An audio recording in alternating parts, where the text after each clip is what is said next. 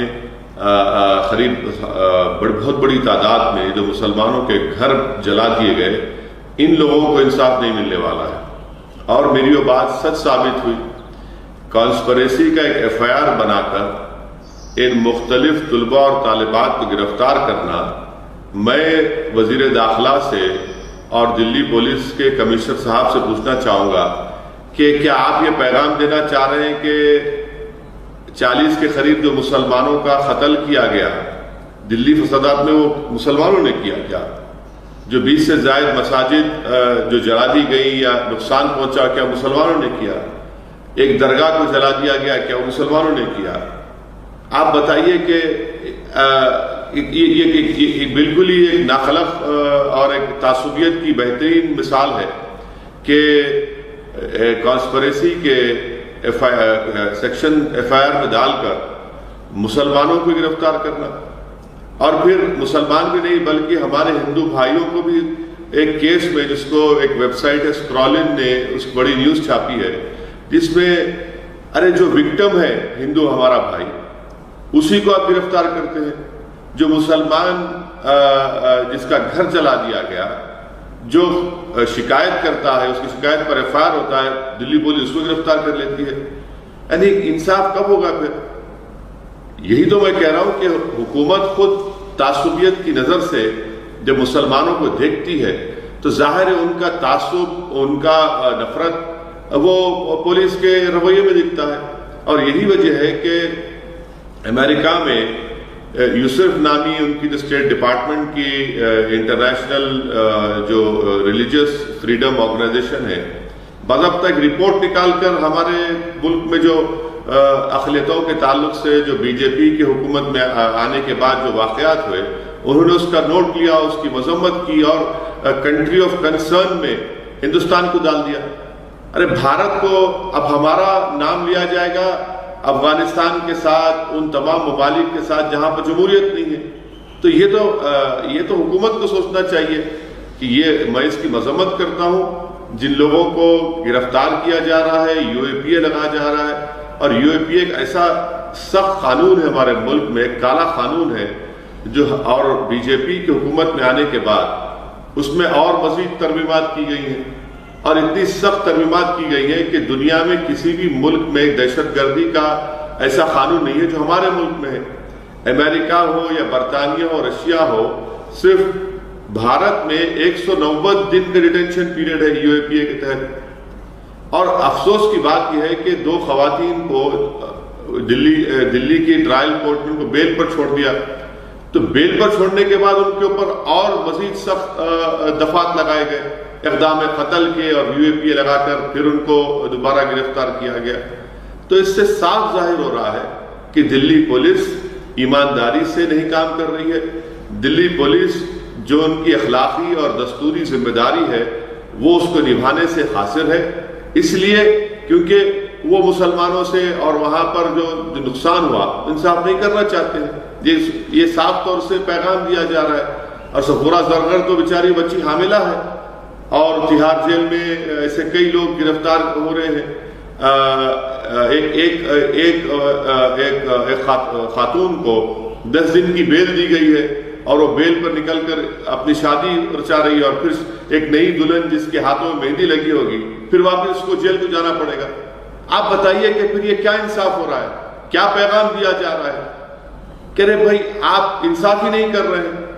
اور وہ آپ کا بی جے پی کا لیڈر جس کا آپ نے بھی نام لیا ہے، جس کی تقریر کے باعث دلی میں فسادات کا آغاز ہوا، یہ فساد بھی نہیں ہے بلکہ اس کو جینوسائیڈ اور پروگرام کہنا پڑے گا۔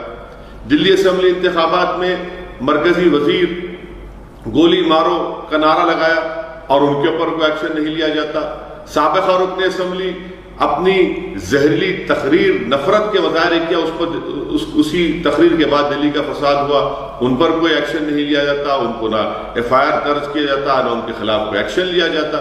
تو صاف طور سے دلی پولیس اور مرکزی حکومت وزارت داخلہ ان لوگوں کو بچا رہی ہے. ان کو انصاف سے مطلب نہیں ہے، ان کو مظلوم کو انصاف دلانے سے مطلب نہیں ہے، بلکہ وہ صرف ظلم کرنے والوں کو، ظالم کرنے والوں کو انصاف دلانے کی بات کر رہی ہے.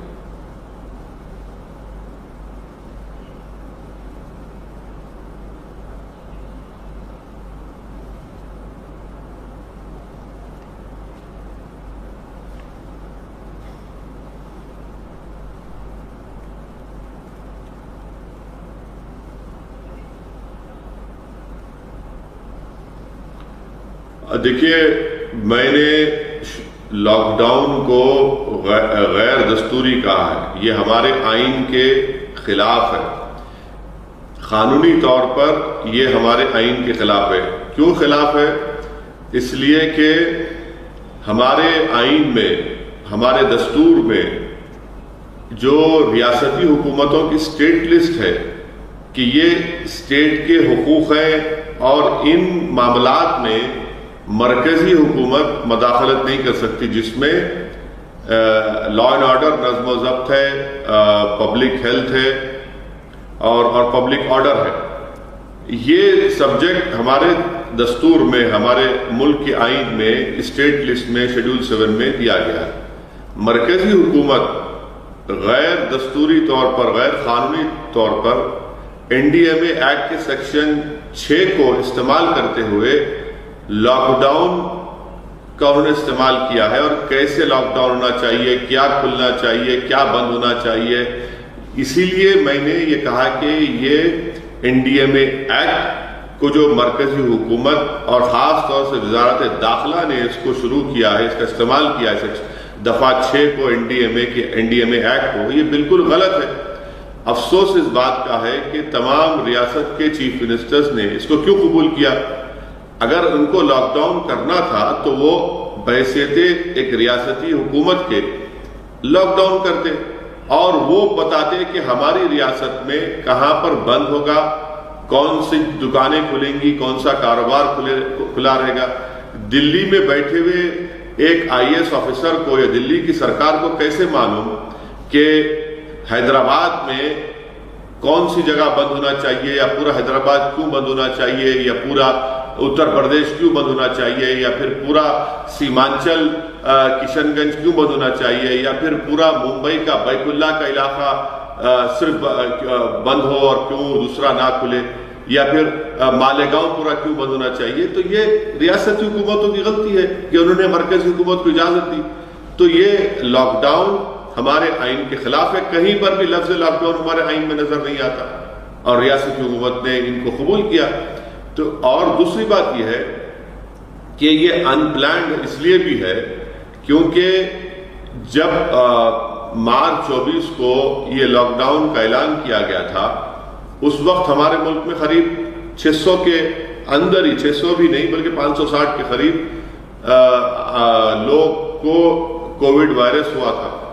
اگر ہم اسی ہفتے میں یا ایک ہفتے 24 سے لے کر 1-2 اپریل تک اگر ہم ان تمام ہمارے جو مائیگرنٹ لیبرز تھے جو خاص طور سے اتر پردیش، بہار، جھارکھنڈ، مغربی بنگال سے، اڑیسہ سے ملک کے بڑے بڑے شہروں میں جا کر مزدوری کرتے ہیں، اپنا پیٹ کاٹنے کے لیے کام کرتے ہیں، اگر ہم ان کو اسی وقت بھجا دیتے جب وائرس کم تھا تو وہ ان کے لیے بھی فائدہ مند تھا اور ان کے گھر، ان کے ریاستی حکومت کے لیے فائدہ مند تھا.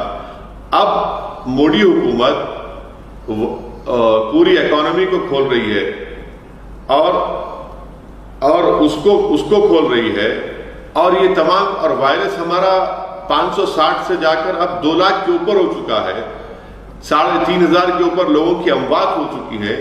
اب ہم اکانومی کو کھول رہے ہیں تو پھر بھیا یہ جو مائیگرنٹ لیبرز کہاں ہیں پھر؟ اور جب یہ وائرس بڑھ رہا ہے اب ان کو بھجا رہے ہیں. اب اللہ ہی جانتا ہے کہ جب یہ واپس اپنی ریاستوں کو جا چکے ہیں اب وہاں پر کیا ہونے والا ہے. اور کیسی جب آپ اکانومی کو کھول رہے ہیں پھر یہ اکانومی کام کیسا چلے گا؟ تو اس لیے ہر اعتبار سے وزیر اعظم مودی نے لاک ڈاؤن صرف 4 گھنٹے میں کیا اور لاک ڈاؤن کو کھول رہے ہیں 8 دن کا ٹائم دے رہے ہیں. تو یہ تو ان کی سوچ ہے, یہ ان کی غلط پلاننگ ہے, ان کو کوئی چیز سمجھ میں نہیں آ رہی ہے. اور ان کے اس 2 مہینے سے زیادہ کے لاک ڈاؤن سے میں آپ کو ذمہ داری کے ساتھ کہہ رہا ہوں کہ غریب برباد ہو چکا ہے. میں یہ لفظ ذمہ داری کے ساتھ استعمال کر رہا ہوں, برباد. ملک کے بھارت کا غریب برباد ہو چکا ہے.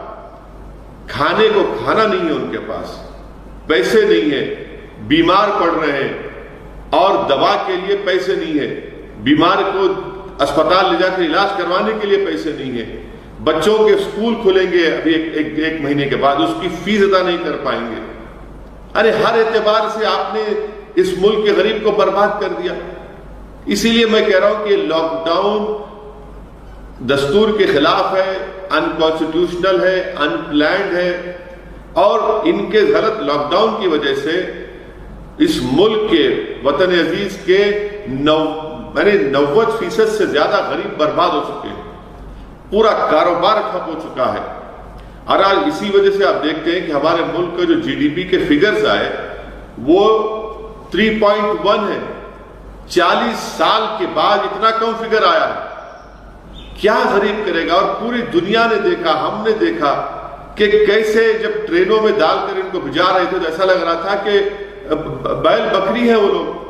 اور ٹرین میں 7 مئی سے لے کر 25 مئی کے درمیان میں 85 لیبر مارے گئے, 85 لیبر مر گئے ٹرین میں. کیوں مرے؟ پانی نہیں ملتا.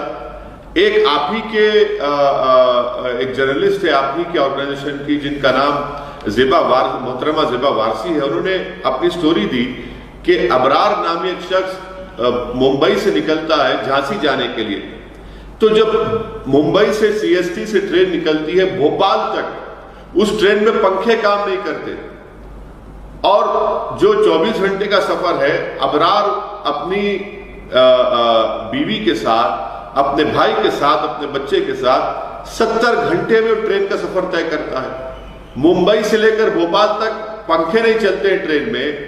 ڈی ہائیڈریشن کی وجہ سے ابرار مر جاتا ہے اور جھانسی پر اس کی لاش نکلتی ہے.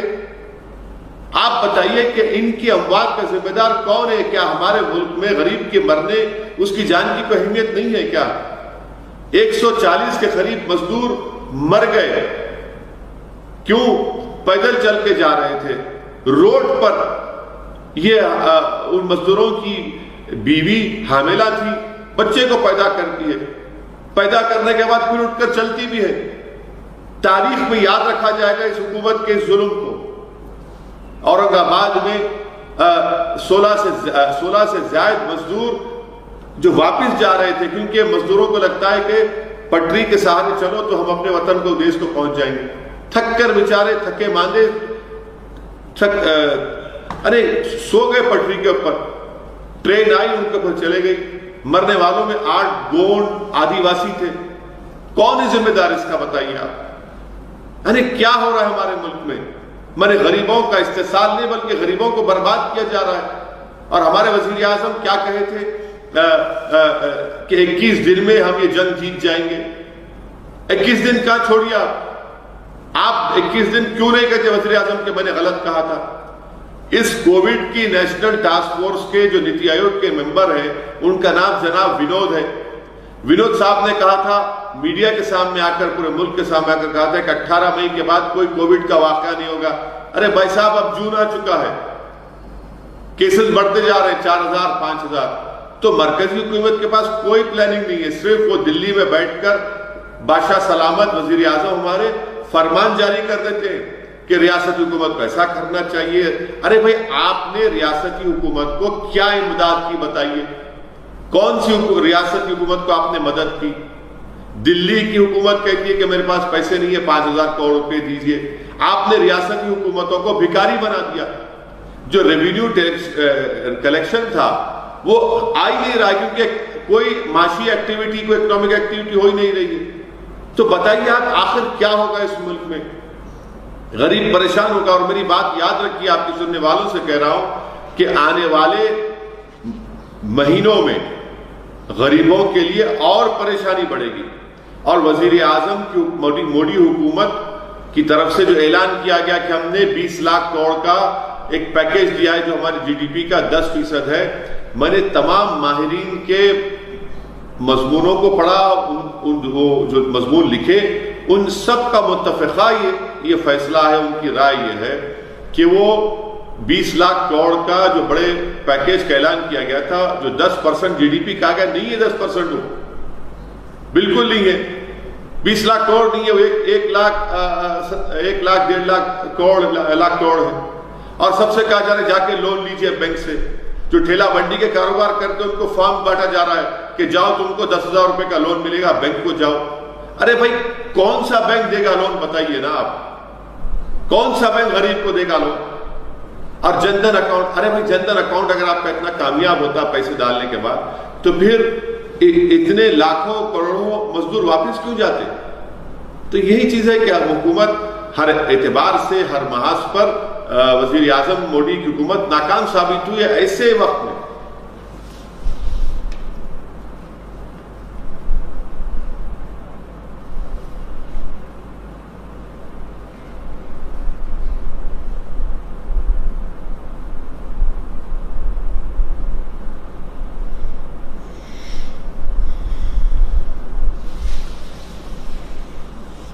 جموں کشمیر میں 370 کو ختم کرنا یہ غیر آئینی ہے، یہ آئین کے خلاف ہے۔ پورے آئین میں ریاست کو ایک اسپیشل سٹیٹس دیا گیا تھا، اس کا ایک تاریخی اعتبار سے بھی دیکھا جائے، ہر اعتبار سے دیکھا جائے تو وہ غلط اقدام موڈی حکومت نے کیا۔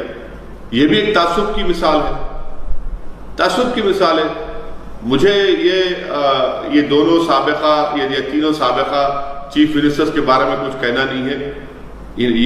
یہ لوگ جب حکومت میں تھے انہی کے بڑے غلط فیصلے کارنامے جس کی وجہ سے آج یہ تمام معصوم کشمیریوں کو ان کا دن دیکھنا پڑ رہا ہے۔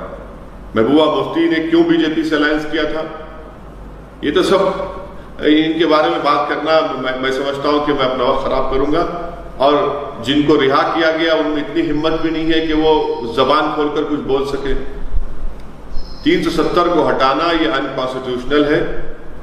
کشمیر کا ایک اسپیشل سٹیٹس تھا اور اس تمام کو بالائے طاق رکھ کر نظر انداز کر کے اس کو حکومت اپنی عددی طاقت کی بنیاد پر ایک ڈکٹیٹوریل طریقے سے اس کو ختم کر دیا گیا ہے۔ اب یہ سپریم کورٹ میں گیا ہے، ہم امید کرتے ہیں کہ انشاءاللہ تعالی سپریم کورٹ آئین کو دیکھتے ہوئے، آئین کے ان تمام حالات کو دیکھتے ہوئے جس میں تاریخ کے اعتبار سے 370 کو جموں کشمیر کے لیے، ریاست کے لیے اس وقت اس کو آئین میں شامل کیا گیا تھا، وہ سپریم کورٹ اس پر فیصلہ کرے گا۔ مگر میری رائے میں 370 کو ہٹانا ایک ان کانسٹیٹیوشنل تھا، اور یہ میری رائے ہے۔ اب رہا سوال کہ بی جے پی نے کہا تھا پارلیمنٹ میں، امت شاہ وزیر داخلہ نے کہا تھا کہ 2 اگست کے بعد اب کچھ نہیں ہوگا۔ کل 3 دہشت گرد مارے گئے۔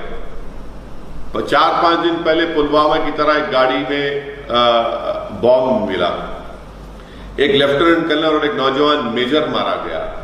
سری نگر کے ٹاؤن میں، سینٹرل سری نگر میں انکاؤنٹر ہوتا ہے، 15 سے زیادہ گھر برباد ہو جاتے ہیں۔ یعنی انکاؤنٹر کے بعد لوگ پکار کر کہتے ہیں، وہاں کے ان گھر کے رہنے والے گھر والے کہتے ہیں کہ بھئی گھر بھی برباد ہو گیا، ہمارا زیور بھی غائب ہو گیا۔ تو ان کے پاس کون سی پالیسی ہے؟ اور پھر آپ نے 370 ہٹا دیا۔ لداخ میں آج چین جا کر بیٹھا ہے۔ آج ہندو اخبار کی رپورٹ ہے کہ 2 ایکڑ زمین کے اوپر جہاں پر وہاں کے جو لوگ اپنے بیل بکریوں کو لے جا کر چرواتے تھے، وہ کہہ رہے ہیں کہ ڈیم چوک میں اور دوسرے مقامات پر 2 ایکڑ کی زمین پر چین قبضہ کر کے بیٹھا ہے۔ کیوں نہیں بی جے پی کے لوگ آج لداخ کی سرزمین پر ہر 5000 سے زائد چین کے سپاہی اس ملک کی ٹیریٹری کے اوپر قبضہ کر کے بیٹھے ہیں، ان کو نکالنے کی بات کیوں نہیں کرتے؟ اور بی جے پی کے لوگ خاموش بیٹھے ہیں، مگر یہ اتنا سیریس معاملہ ہے کہ آپ ہی کا ایک چینل پر، ہندی چینل پر، ڈیفنس منسٹر، وزیر دفاع جناب راجناتھ سنگھ صاحب نے کہا کہ ہاں چین کی فوج بڑی تعداد میں اندر آ چکی ہے۔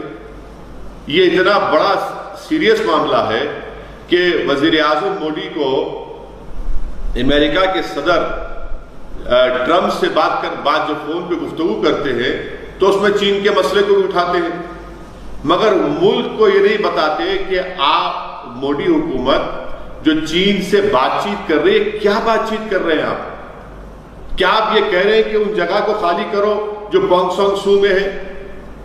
آپ پورا چین اپنے بنکر بنا کر بیٹھ چکا ہے، روڈ بنا رہا ہے، اپنی پورے ہتھیار آرٹلری کے ساتھ گھس کر بیٹھا ہے کہ کیا کر رہے ہیں حکومت ہماری؟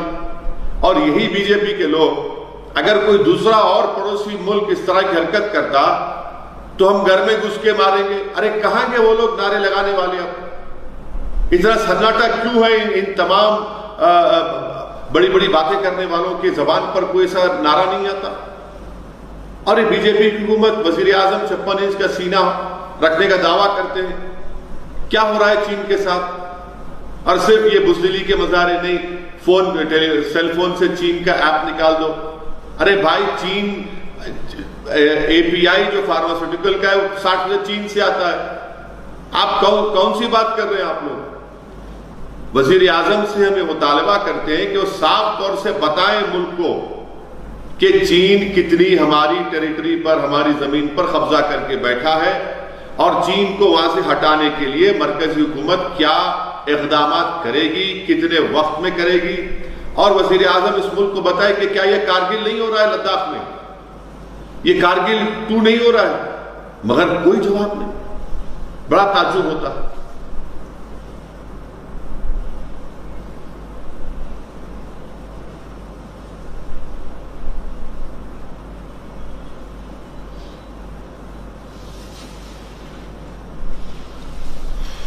دیکھیے، CAA NPR NRC کے تعلق سے میں بھی سپریم کورٹ میں ایک پیٹیشنر ہوں، اور مجھے خوشی ہے کہ ہمارے وکیل وہاں پر جناب نظام پاشا صاحب ہیں، ایک نوجوان قابل وکیل ہیں جو ہمارے وکیل ہیں، اور مختلف سیاسی جماعت تنظیم کے ذمہ داروں نے بھی سپریم کورٹ میں کیس ڈالا ہے۔ ہم کو امید ہے کہ انشاءاللہ تعالی جب سپریم کورٹ اس پر باضابطہ اپنی سنوائی سنے گا، کیونکہ سپریم کورٹ ہی طے کرے گا کہ اس کی سنوائی کب سے ہوگی، مجھے یقین ہے کہ تمام سینئر وکلا جو اس میں ہیں، جو اس قانون کے خلاف ہیں، وہ اپنے بات کو آئین کے حوالے سے اس بات کو بتائیں گے کہ کیسے یہ آئین کے خلاف ہے، کیسے یہ ایک مذہب کے ساتھ اور ایک مذہب کی بنیاد پر اس طرح کا قانون بنایا گیا، اور یہ تمام چیزیں ہیں۔ اور انشاءاللہ مجھے یقین ہے کہ سپریم کورٹ سے ہم کو انصاف ملے گا، اور میرا ماننا یہ ہے کہ اگر یہ قانون برقرار رہے گا تو یہ ملک کو، جو ہمارے ملک میں، اس ملک کا کوئی مذہب نہیں ہے، یہ قانون یہ کر دے گا کہ اس ملک کا ایک مذہب ہے، اور وہ مذہب یہ بتائے گا کہ یہ اس کا ایک ہی مذہب ہے، وہ اکثریتی طبقے کا مذہب ہے، تو یہ ملک جو ہے ہندو راشٹر کی طرف بڑھے گا، بلکہ بن بھی جائے گا اگر وہ قانون رہے گا۔ تو اسی لیے اس ملک کی روح کیا ہے؟ اس ملک کی روح یہ ہے کہ اس ملک کا کوئی مذہب نہیں ہے، یہ ملک تمام مذاہب کو مانتا ہے، یہ ہمارا آئین کہتا ہے، اور ہمارا آئین یہ بھی کہتا ہے کہ جو کسی مذہب کو نہیں مانتا ہم اس کو بھی مانتے ہیں۔ یہ بھارت کی، یہ ہمارے وطن عزیز کی خوبصورتی ہے جو ساری دنیا اس پر رشک کرتی ہے، اور مجھے افسوس کے ساتھ کہنا پڑتا ہے، بڑی تکلیف کے ساتھ، کہ بی جے پی کی وزیر اعظم مودی کی حکومت نے جو دنیا جس چیز پر رشک کرتی تھی، آج اسی کو ختم کرنے پر تلے ہوئے ہیں، اس خوبصورتی کو وہ ختم کرنا چاہتے ہیں اور اس کو بدصورت کرنا چاہتے ہیں۔ تو یہ غلط ہے۔ ہم اس کے خلاف احتجاج کیے، اور انشاءاللہ تعالی احتجاج کرتے رہیں گے، جب تک زندہ رہیں گے ہم احتجاج کریں گے، کیونکہ احتجاج کرنا ہمارا جمہوری اور آئینی حق ہے، اور یہ قانون اس ملک کے دستور کے خلاف ہے، اس ملک کے روح کے خلاف ہے، اور یہ مسلمانوں کو سٹیزن شپ سے دور کر دے گا، کیونکہ جب NPR NRC ہوگا اس کے جو رولز ہیں وہ کلیئر کٹ ہیں، جس طرح آسام میں آج 5 لاکھ سے زائد مسلمانوں کے نام نہیں آئے، اور فارنرز ٹریبیونل میں ان کو جا کر اپنا کیس ثابت کرنا پڑے گا، اور اگر نہیں کریں گے تو پھر ان کو ڈیٹینشن سینٹر میں ڈال دیا جائے گا، وہی حال یہاں پر بھی ہوگا۔ تو اس لیے اس کی یہ تشویشناک بات ہے، اور ہم تمام کو مل کر اس کو یاد رکھنا چاہیے، اور اس کے خلاف ہم کو ہمیشہ اپنی آواز اور صدا احتجاج کو بلند کرنا چاہیے۔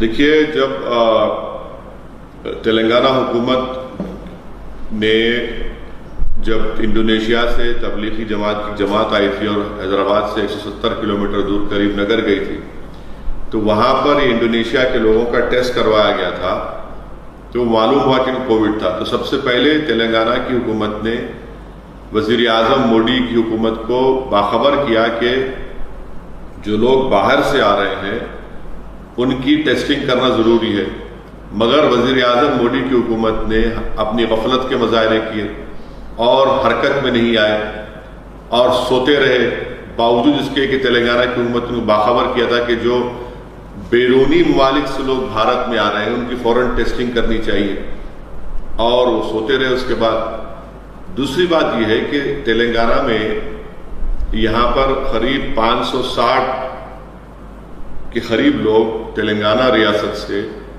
دلی مرکز کو گئے تھے، اور حکومت نے جب چیف منسٹر اور ان کے تمام وزراء نے مجھ سے کہا کہ ہم کو ان لوگوں کے یہ نام ہے، ان لوگوں کو ہم کو کوارنٹائن کرنا ہے، ان کی ٹیسٹنگ کرنا ہے، تو میں شکر گزار ہوں تلنگانہ کے تبلیغی جماعت کے ذمہ داروں کا، جنہوں نے بالکل 10-12 گھنٹے کے اندر ان تمام جو نام کی فہرست دی گئی تھی جو دلی مرکز کو گئے تھے، ان کو حکومت کے زیر انتظام مختلف مقامات پر ان کا کوارنٹائن کیا گیا، ان کا ٹیسٹنگ ہوا، اور الحمدللہ وہ آج صحت یاب ہے، اللہ نے ان کو شفا دی، اور اس میں سے کئی لوگوں کی اموات بھی ہوئی، یہ بھی حقیقت ہے۔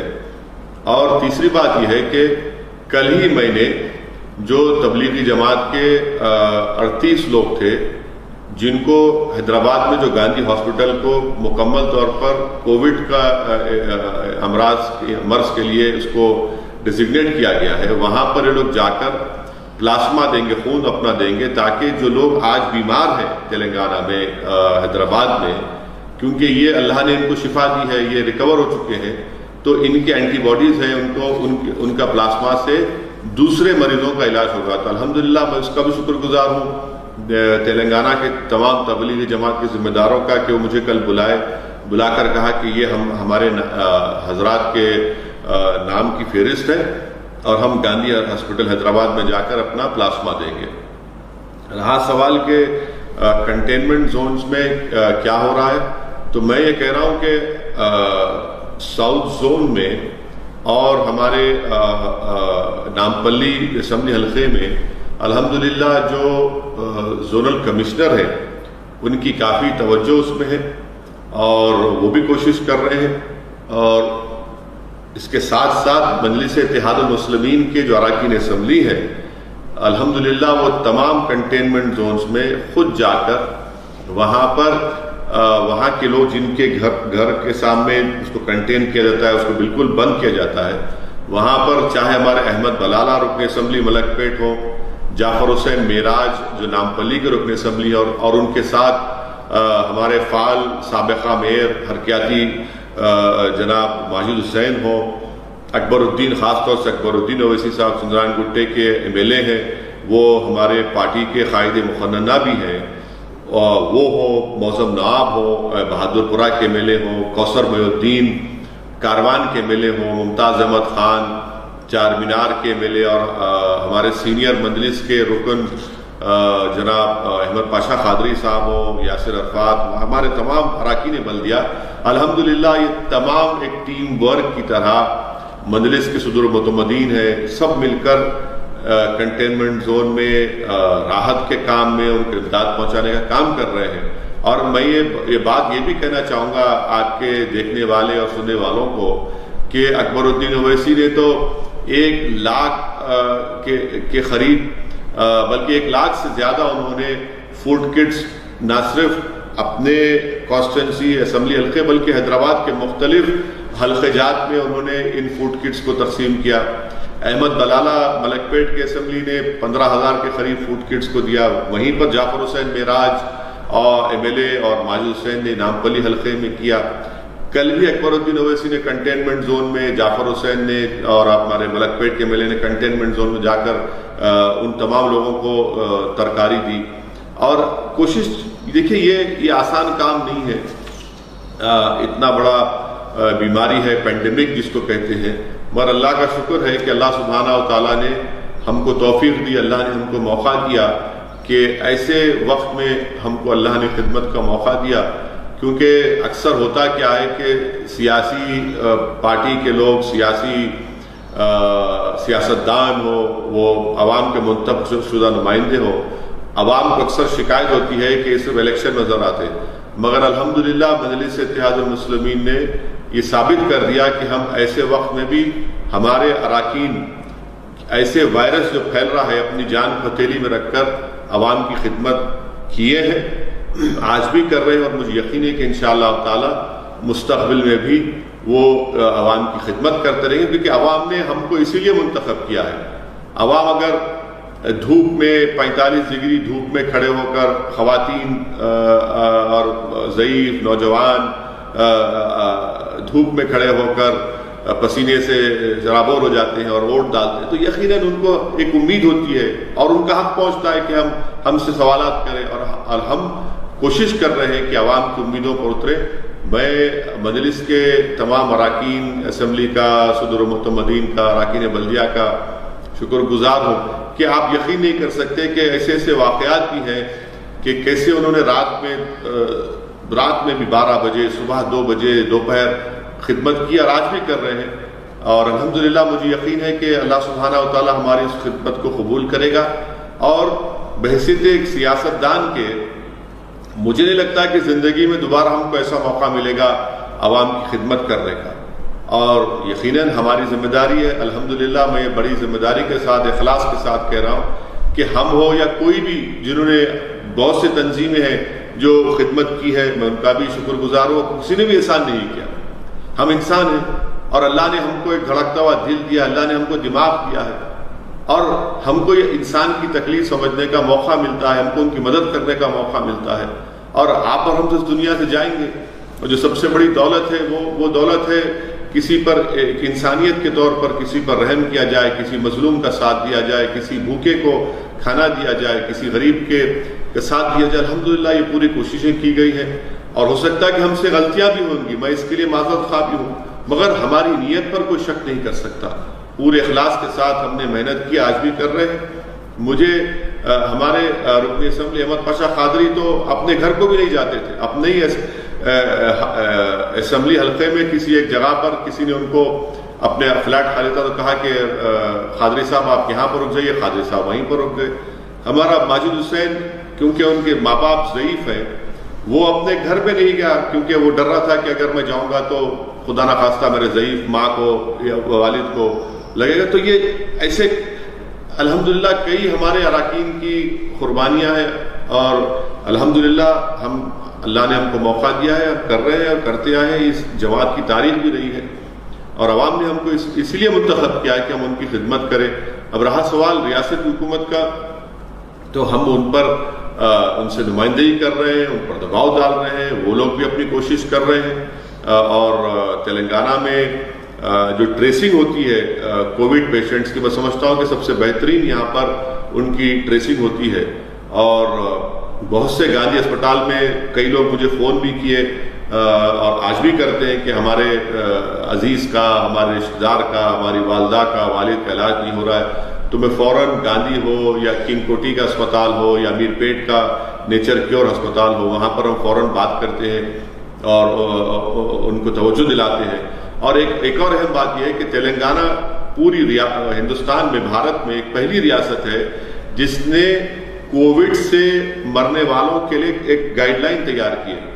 اور میں نے اس سلسلے میں جامعہ نظامیہ جو حیدرآباد تلنگانہ کی مشہور دینی درسگاہ ہے، وہاں کے مفتی خلیل احمد صاحب سے اور المعہد الاسلامی کے مولانا خالد سیف اللہ رحمانی صاحب سے، مفتی غیاث صاحب سے، ان تمام مفتی اکرام سے ہم نے مشورہ کر ریاست حکومت نے مجھ سے کہا کہ آپ بات کریے.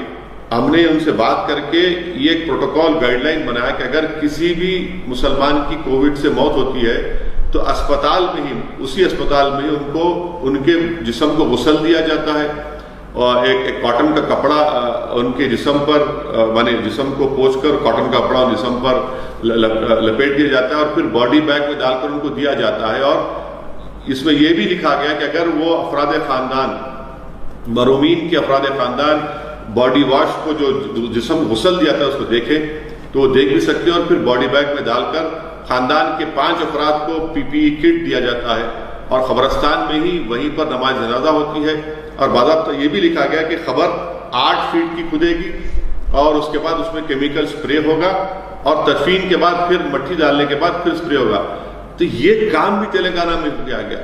آندھرا ہماری پڑوسی ریاست میں ایک بہت بڑے گنٹور کے مفتی تھے، مایاناز عالم تھے، ان کا انتقال ہو گیا کووڈ سے، تو وہاں پر ان کو تدفین کے لیے بڑی مشکل پیش آ رہی تھی. تو میں نے فوراً وہاں کے آندھرا پردیش کے ریاست کے چیف منسٹر جناب جگن موہن ریڈی سے بات چیت کی. میں ان کا شکر گزار ہوں کہ انہوں نے فوراً کہا کہ نہیں ہم ان کو برابر، یہ مسلمان ہیں، ان کو آپ کے مذہبی طور پر جو تدفین ان کے عمل میں لائی جائے گی. اور پھر انہوں نے تلنگانہ کی حکومت کا وہی گائیڈ لائنز ایشو کیے آندھرا پردیش میں. اور جب حیدرآباد میں اطراف میں جب یہ اسپتالوں میں کووڈ کے پیشنٹس کی موت ہو رہی تھی تو بہت سے لوگوں میں غلط فہمی ہے، شکوک و شبہات ہیں کہ اگر ہمارے قبرستان میں تدفین ہوگی تو اس سے بیماری پھیلے گی. غلط ہے. مگر ہم نے کیا کیا کہ مجلس کی نمائندگی پر تلنگانہ کے چیف منسٹر جناب کے چندر شیکھر راؤ نے مسلمانوں کے لیے حیدرآباد کے حدود میں تھوڑا باہر 30 ایکڑ زمین، ایک فقیر ملا کے نام سے ایک زمین قبرستان ہے، وہ قبرستان کے لیے زمین دی تھی. ہم نے وہاں پر، ہمارے مقامی احمد سعدی ذمہ دار ہیں، انہوں نے خود ایک JVC پروکلین کی مشین لا کر کئی خبریں تیار کی وہاں پر، اور ان کو لے جا کر وہاں پر تدفین عمل لائی جا رہی. تو یہ کام بھی مجلس کے ذمہ دار کر رہے ہیں. الحمدللہ ہماری کوشش ہے کہ ایسے برے وقت میں سب کو راحت پہنچائی جائے. اور میں صرف ہم اکیلے نہیں ہیں بلکہ اس میں کئی ایسے لوگ ہیں جن کو میں نہیں جانتا، ایسے کئی تنظیمیں جن کو میں نہیں جانتا. اللہ ان کی اس خدمات کو قبول کرے. اور الحمدللہ ہم نے کسی کا مذہب نہیں دیکھا، کسی کا وہ نہیں دیکھا، بلکہ اب جب بچے مدرسوں کے بہار کو جانا چاہ رہے تھے، ہمارے سیمانچل کے صدر اختر الایمان صاحب نے مجھ سے رابطہ کیا، عادل ایڈوکیٹ نے، آفتاب صاحب نے کہا کہ سر سیمانچل کے مدرسے کے بچے اپنے گھروں کو واپس جانا چاہتے ہیں. تو الحمدللہ ہم نے کئی بچوں کو ان کو ٹکٹ جو ٹرین جا رہی تھی اس میں ان کو بٹھایا، ان کا ریزرویشن کروایا. ابھی بھی ہماری کوشش ہے کہ کئی ایسے بچے جو سیمانچل کے بہار کے پھنسے ہوئے ہیں مدرسہ تلنگانہ حیدرآباد کے مدرسوں میں، ان کو واپس بھیجایا جائے. کئی ہمارے لیبرز کو، ہمارے ایک دوست ہیں جناب شاہ نواز صاحب، ان کے بیٹے وہ تک جا کر فوڈ کٹس ڈسٹریبیوٹ کیے. ہمارے بہت سے لوگ ہیں جن کا میں نام اگر نہیں لوں تو مجھے معذرت چاہتا ہوں. یہ نہیں ہے کہ میں ان کی خدمات کو اگنور کر رہا ہوں، بلکہ الحمدللہ انہوں نے جو خدمات کی اللہ اس کو دیکھ رہا ہے، اور ضرور اللہ سبحانہ تعالیٰ ان کی اس خدمات کو قبول کرے گا. اور ہم نے ایک انسانیت کے مظاہرے کی. الحمدللہ فخر ہوتا ہے کہ سرزمین دکن پر آج بھی ایسے غیور لوگ ہیں جن کے سینوں میں اللہ نے دھڑکتا ہوا دل دیا ہے. جو انسان کی تکلیف کو اپنے سینے میں محسوس کرتے ہیں، اور بلا لحاظ مذہب و ملت تمام تنظیموں نے، ذمہ داروں نے خدمت کی. نہیں سر مجھے ایک میٹنگ میں جانا ہے سر، پلیز آپ